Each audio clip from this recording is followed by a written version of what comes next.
are the three things I'm probably most interested in. Now, you, in addition to your novels, you're a pretty prolific short story writer as well. Can you talk a little bit about what it is that attracts you to the short story It's short. medium? Fits your attention span? Okay. You know what I like about short stories? It allows you to go out of your comfort zone and try something totally different. I've written short stories about characters. I mean, the most recent short story I wrote was from the point of view of an African-American blues player, bass player. And that was way out of my comfort zone. But that's what you can do in a short story. You can try out different voices, you can try out different styles, you can try out different elements of craft that you may not be able to do because you're bound to a series otherwise. So I love short stories for that reason Well, alone. guess what? Oh, my goodness. We're out of That went time. too quickly. So thank you so Thank much. you. It's very It's fun. interesting. Thank you, Libby. Now, Thank you. we're going to carry on with some other things, and while we do that, take a look at some of the titles of Libby Fisher Libby Hellman. Fisher Hellman's book, excuse me, and we'll be back in a few minutes.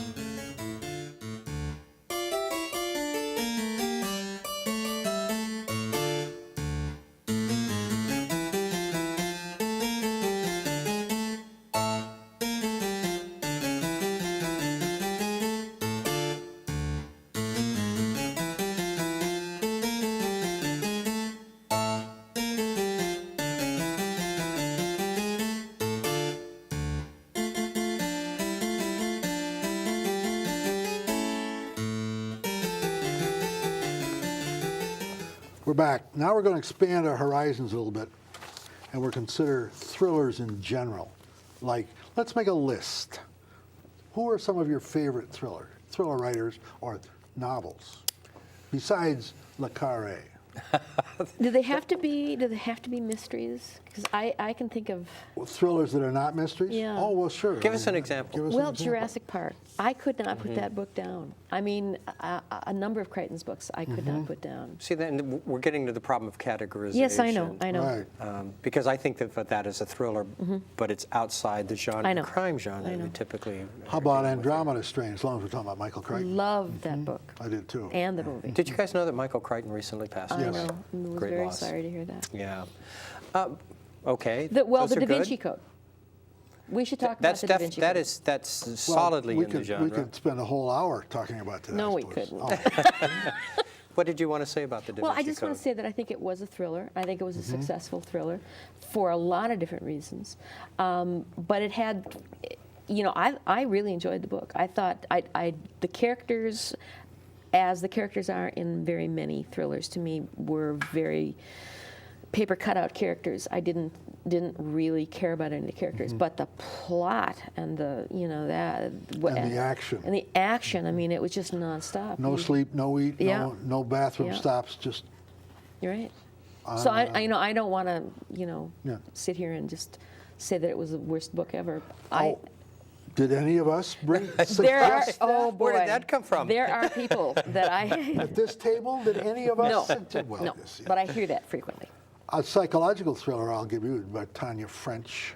Oh, In the Woods. Two of them actually, In the Woods Yeah. and The Likeness, both of which are thrillers, I think, in the way that, at least the loose way we've defined them, but they're psychological thrillers. Ruth Rendell, then, Okay. I Okay. think does great psychological Arminette thriller. Walters, the sculptress. Yeah. and- yeah. In terms of the more visceral kinds of thrillers, I would, in my early days, I read Trevannion. Do you guys remember Okay, Trevannion? sure. The Mhm. Iger Yes, sanction.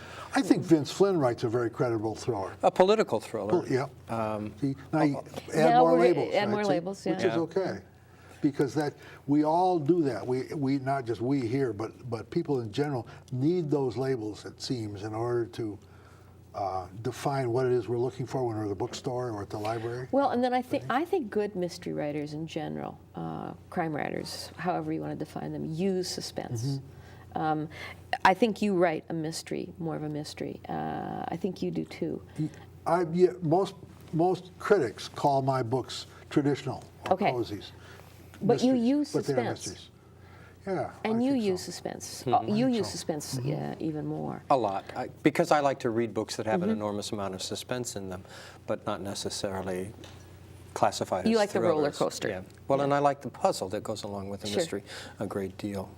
I'm else? going to throw out a couple of more names. I think Barry Eisler does a really terrific thriller. He writes the John Rain Assassin series. His character is of mixed heritage, Japanese American, Okay. and does a really fine job with the I think the thriller-esque aspects of that. And of course, one of the masters, and probably the guy I read earliest on of everybody was Thomas Harris with Silence of the Lambs. Oops.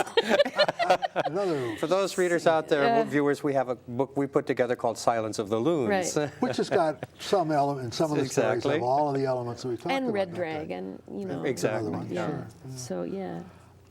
That which reminds me of another writer. How would you put somebody like Robert Craze or Michael Connelly? Where would you put them in this?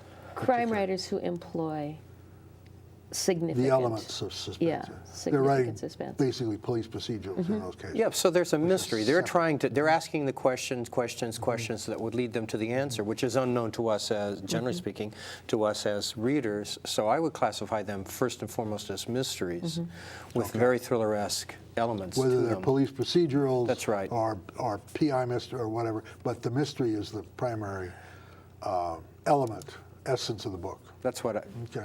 But you know, I think I'm working on a book right now, and I'm towards the end of the book, and I realize consciously that I've left somebody in a terrible situation, and then the next chapter I don't go back to them. I go to another situation, which is equally awful. But and so what you're doing is you're stretching it out, as you often say, You're posing twisting the reader. and posing in a a real question sense. or a problem, but not immediately answering it. And the tighter that you can the longer you can draw do that, the tauter the suspense. Yep.